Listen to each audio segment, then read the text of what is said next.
Hello and welcome to Hari's Helping Hands. My name is Hari G. Darcy, and today we are going to focus on recognizing patterns that keep you hurt in relationships. Many of us enter relationships wanting to love deeply, give generously, and help our partners grow. But sometimes the very qualities that make us caring and compassionate, like our empathy, insight, and willingness to support, can leave us emotionally depleted if we're paired with someone who isn't ready to receive or reciprocate. Today, we're also going to focus on recognizing certain patterns, reflecting on our emotional boundaries, and reclaiming our energy and healing space. Part 1. Recognizing when you're the healer. It's natural to want to support a partner through struggles, but if you find yourself constantly trying to fix their emotions, you may be stepping into a healer role. This role often attracts partners who are emotionally unavailable or who hasn't practiced effective communication, relies on people to process their feelings instead of developing their own coping skills, or appear to make small or huge life-changing shifts only after you step away. My tip: observe if you're drawn to a partner's potential than current state. Attraction to potential can be rewarding, but it can also trap you in cycles of giving without receiving. So, I would say to help you understand the difference between a partner's potential and your partner's current state is this. When you first start dating somebody or you make a new friend, you're on cloud 9. You're happy, nothing can go wrong, they're perfect, they're heaven sent, whatever over the top optimistic perspective you have of that person. Even if they pick their nose in front of you and eat their own boogers, you think it's the most amazing thing that they're doing, and there's no judgment. Okay?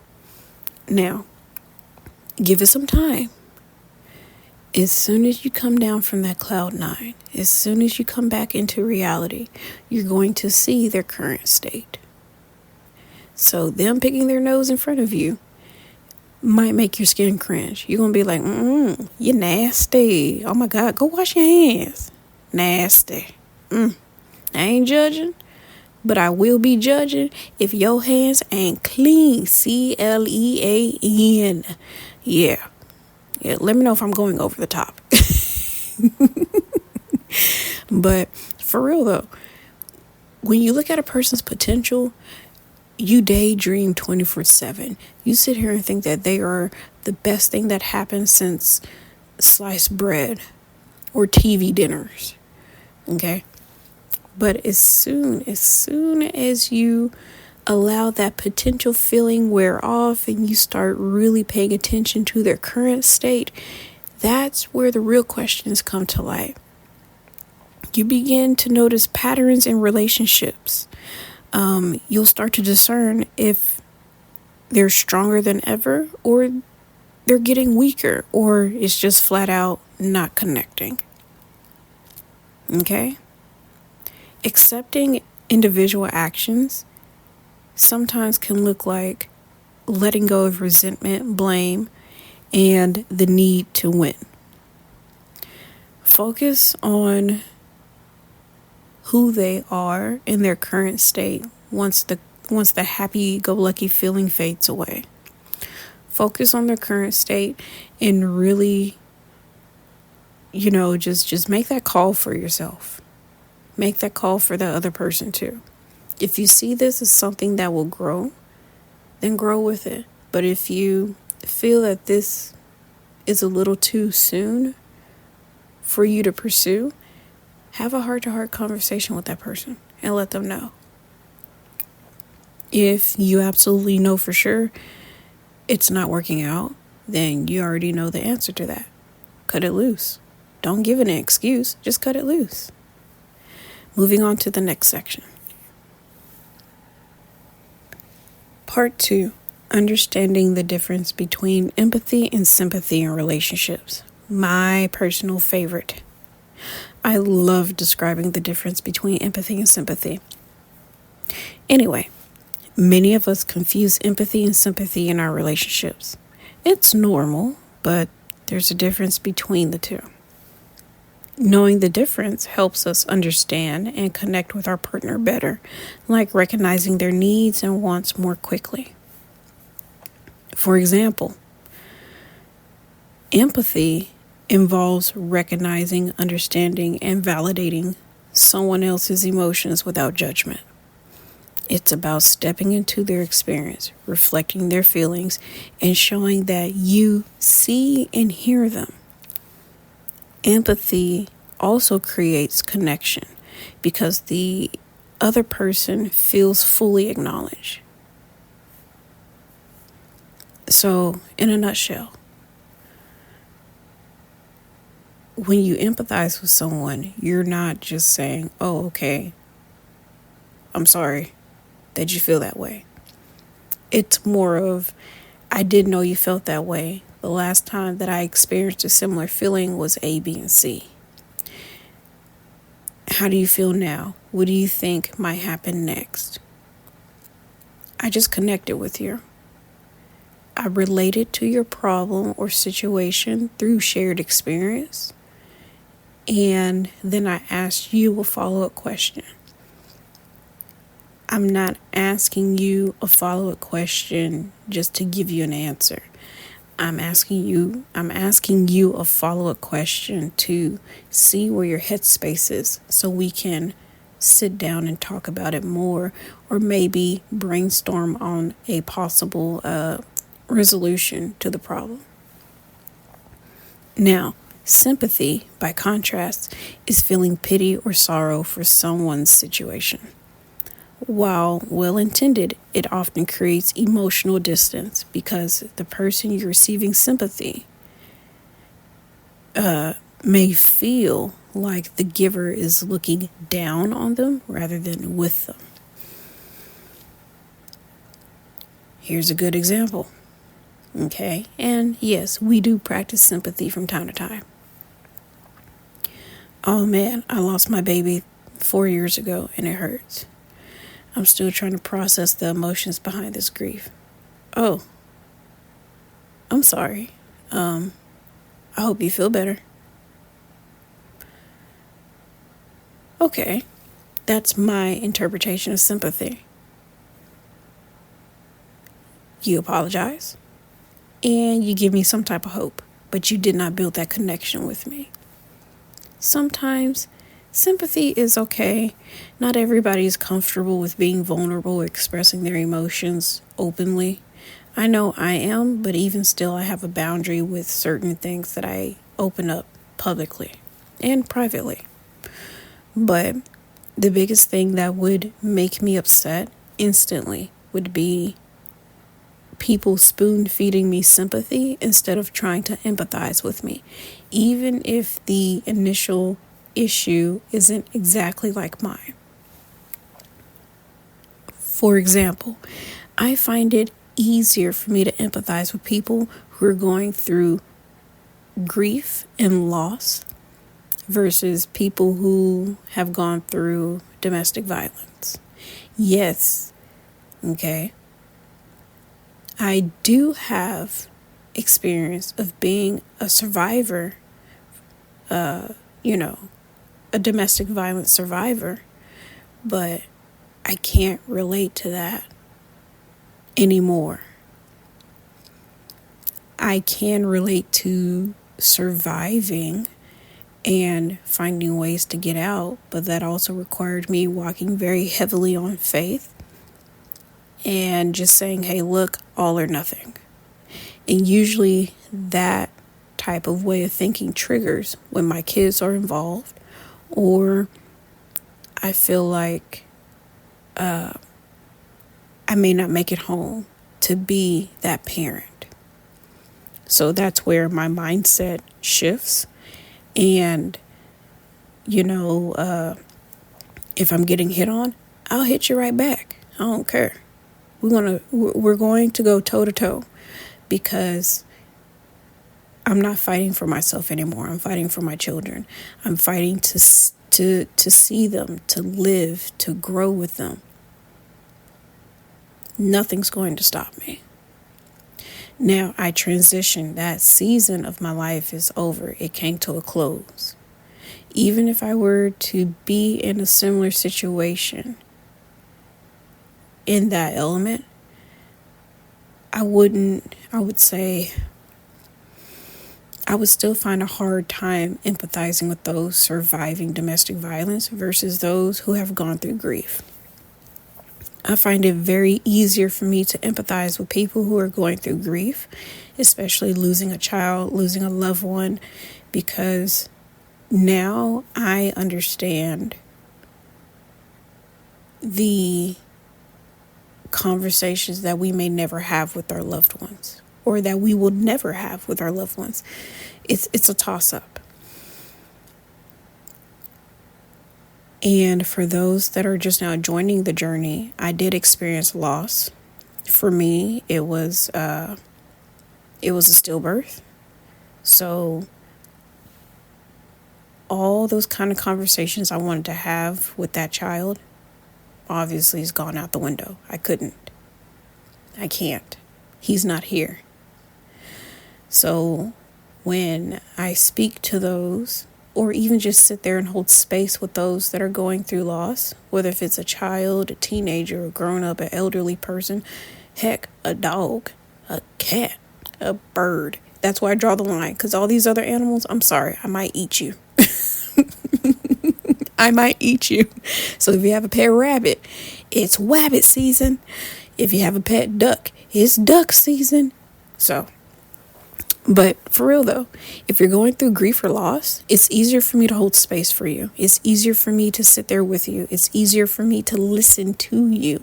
You have my undivided attention, because I'm not paying attention to your pain anymore. I'm paying attention to you, who you are as a human being. How are you processing this? And what can I do to make this blow a little softer? Even if this is a one-time conversation we would ever have in our lives and we never speak again. So that's my interpretation between empathy and sympathy. Sympathy, okay, I closed a chapter on this. It's a done deal. I'm done going through this season. So it's going to be very hard for me to empathize with it. I can recall those times that I've gone through it, but it won't have that emotional effect on me. Empathy, on the other hand, child loss, spouse loss, whatever. Losing someone you love, being displaced, I can empathize with that as well. Because it affects me emotionally. I can recall it better. And on top of that, it's easier for me to feel comfortable holding space with you. I won't feel uncomfortable. So there y'all go. Those are my, interpretations between empathy and sympathy. Let's move on to the next section. Part 3, setting emotional boundaries, or just any boundaries, period, to protect your emotional energy. Setting boundaries is not selfish. It means recognizing your limits and communicating them clearly. Some people find it hard to do, but that doesn't mean it cannot be done. Boundaries allow you to maintain presence without sacrificing your emotional well-being. This can include communicating when you need time for yourself, limiting one-sided emotional labor, or acknowledging and expressing your own feelings. My tip on this: reflect on whether your investment in the relationship is helping or hurting both of you and your partner. If it's keeping you trapped in an unhealthy cycle, then make the necessary changes to your relationship. These changes can be therapy, non-medical listening services, self-check-ins, or cutting away baggage that serves no purpose. For me, setting boundaries sometimes look like silence, but I still prefer a lot of my loose ends tied up and, forever thrown out into the sea. Basically, what I'm saying is, when I say boundaries, yes, I will be silent. Or if there is something that we can talk it out before we go our separate ways, then I prefer for us to talk it through. I don't want to go to bed mad at you. I don't want to go to bed depressed. I don't want to go to bed upset. I don't want to go to bed with a negative feeling that's associated with you. Because it doesn't just remain on my conscious and subconscious, but it also remains in my spirit. I also don't want you to go to bed feeling unheard, unsupported, misunderstood, let down. I don't want you going to bed feeling like you are the blame for things. No. If we can have an open conversation, an unbiased conversation about our differences, and if we can resolve those same differences in one setting, then that's good. And it will be easier for us to reestablish those boundaries so that way moving forward, we can recognize what's going on before it, the problem veer its crazy head. I think I used the right vocabulary word. Correct me if I'm wrong. But really and truly, that's the point of setting boundaries. Setting boundaries isn't just to say, oh, well, I don't want to talk to you anymore. Here's my wall, go away. No, it's actually conflict resolution, negotiation, meeting each other in the middle, or just saying, hey, look, let's just agree to disagree so we can move on. Now we know what will affect us both. We would do the best we can to either limit or just take it out completely so we can continue to have a healthy relationship. So, moving on to the next section. Recognizing the signs of a mismatch. Okay. Not all loving relationships are healthy matches. Sometimes two people simply have different emotional styles or capabilities. You want open, flowing conversation, but your partner struggles to express their feelings. You desire mutual growth and understanding, but your partner resists change or vulnerability. You hope for partnership, but your partner relies on you to carry the weight. Okay. Well, when a mismatch happens in our relationship, it is our responsibility, just like what I mentioned before, to have that open-ended conversation. Not telling another person what to do, not blaming another person, no judgment, but you're really sitting down and you're talking it through. And if that mismatch continues to mismatch, then there's realistically nothing else that you can do.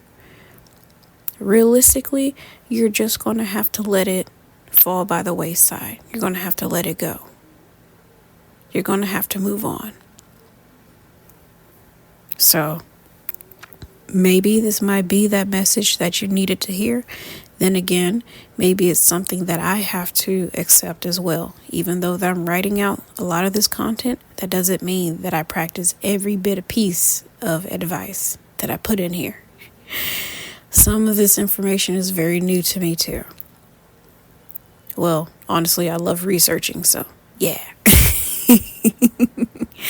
But for real though, whenever you notice there's a mismatch in the relationship, it's okay to work it out. That's what we're supposed to do. We're not built to be in isolation 24/7. We're built to socialize. We're built to engage with one another, like-minded peers that we find comfortable being in our presence. We're not here to just be by ourselves for the rest of our lives. At some point, you're going to engage with somebody. At some point, you're going to talk to someone. At some point, you're going to be part of whatever journey, okay, that the other person is going through, even if it's just for a quick 30 seconds. Something as small as saying hello to somebody. You'll be surprised how much of a huge impact that can be on another person. So, yes, all I'm basically saying is when there's a mismatch, work it out first. Don't try to fix everything underneath the sun, but just work it out. And if this is something you just cannot work out, maybe a non-negotiable that's been disrespected multiple times, then I get it. Cut it loose before it get worse. It is what it is. All right, moving on to the next section. Part 5. Validate your own needs and grief. It's natural to feel sad, lonely, or even angry when you realize your partner can't meet your emotional needs. I know this all too well. Eventually I'm going to have to share parts of my life story with you guys. But still, you have to allow yourself to grieve the relationship you wanted versus the one you had. For me, I want stability. I want happiness. I want to feel loved and appreciated and adored. I want equality in a relationship. I also want some traditional values to be honored. I don't want the disrespect. I don't want to keep shrinking myself into a whole different personality that doesn't match. I don't want to love someone that can't show up for me the way that I need them to. Allow yourself to acknowledge the effort and love you gave. I'm not forgetting all those times where we stayed up at night and we talked for a long time on the phone. I would never forget those times where we were both crying together. And it took me a very long time for me to acknowledge and accept the validation that I was long overdue for. I am not going to dismiss those moments where you basically corrected my approach. Not out of meanness or being vindictive, but because you too are entitled to be spoken to out of respect. It's obvious. So I'm not going to dismiss all the hard work that you and I have worked on for the last X amount of time. I want you to know that I thoroughly appreciate the time that we spent together.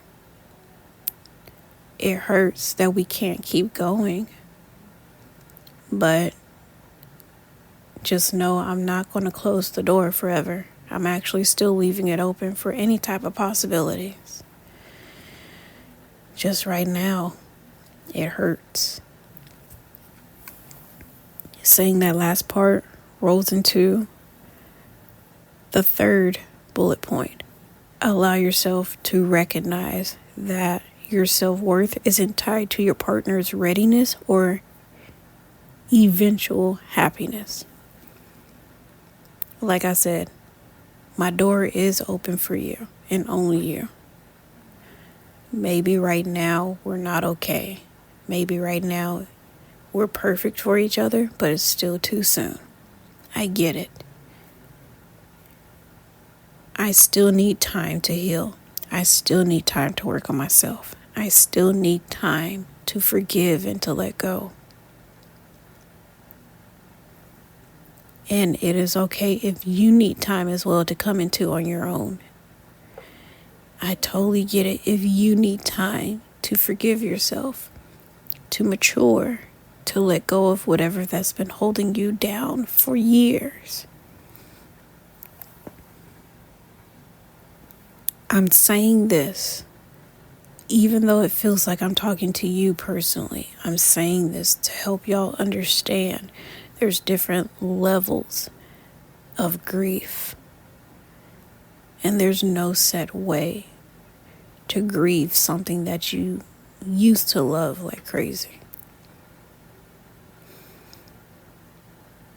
I used to love like crazy.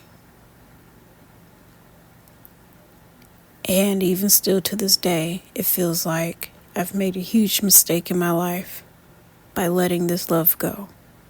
But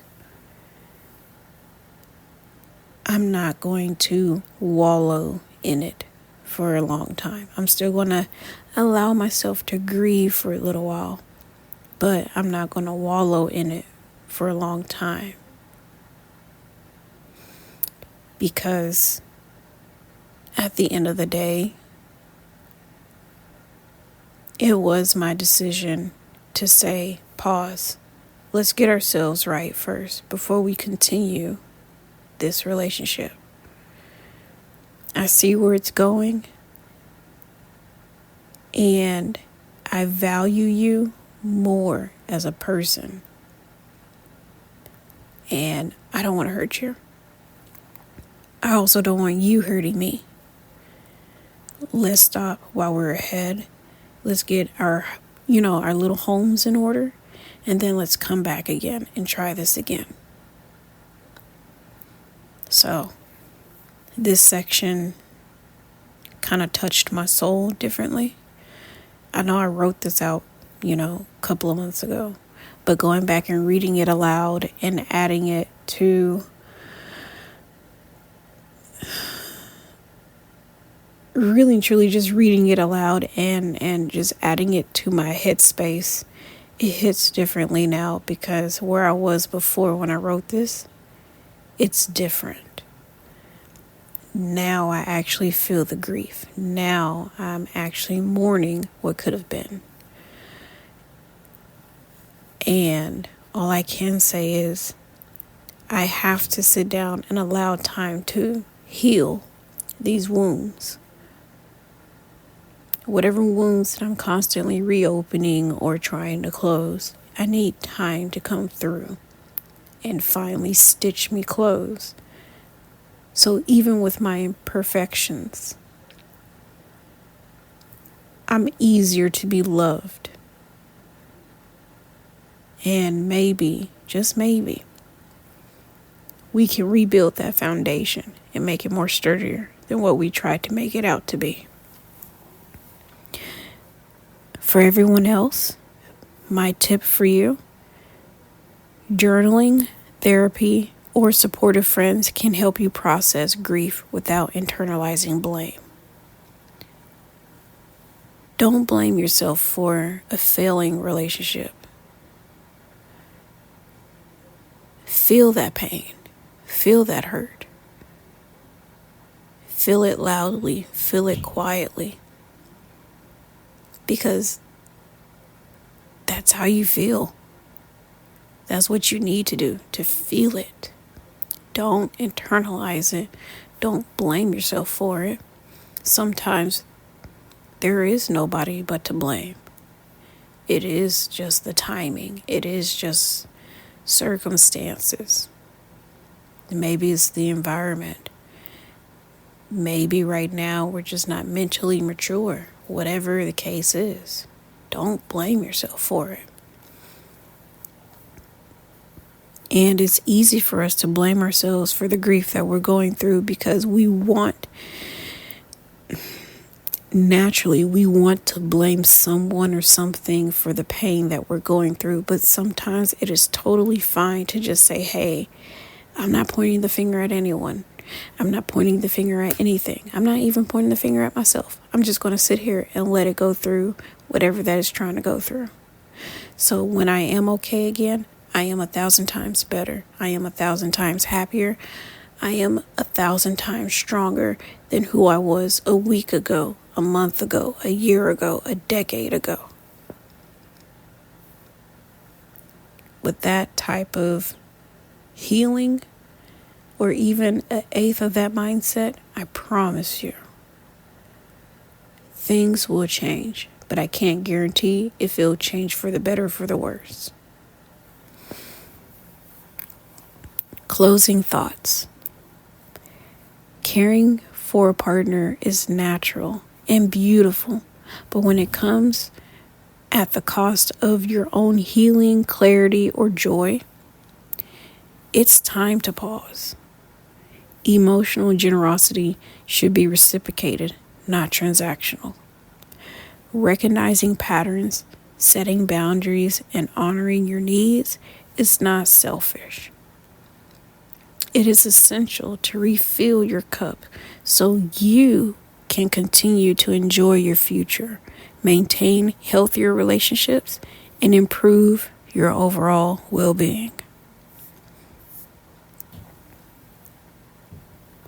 If this guide was helpful to you, please consider supporting Hari's Helping Hands. Like I mentioned before, this is a nonprofit newsletter. We're dedicated to keep mental health education and emotional wellness resources free, forever, and accessible to everyone. No paywalls or costly subscriptions. Any contribution. Good Lord, my countryness came out.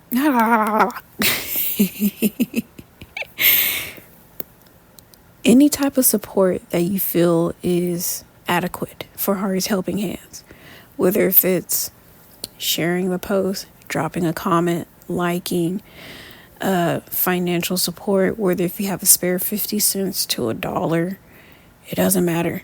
Donate it, share it, talk about it with us. We're here for that.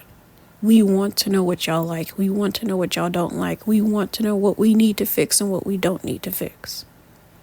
Because of you, we can continue to exist and to educate and to just be part of your character building journey. We want to support you. We want to love on you as much as we can, as realistically as we can. We want to engage with any and everyone who has access to the interwebs. Yes, I said it, interwebs. And we just want to reach as far as possible, as wide as possible, so we can give you that love that you long deserve. So, thank you again for being part of Hari's Helping Hands. I appreciate the conversation today, and I hope you continue to be beautiful and amazing. And always remember, you are loved, you are appreciated, and you are needed. If you don't hear it anywhere else, I love you. Truly, I do. I love you.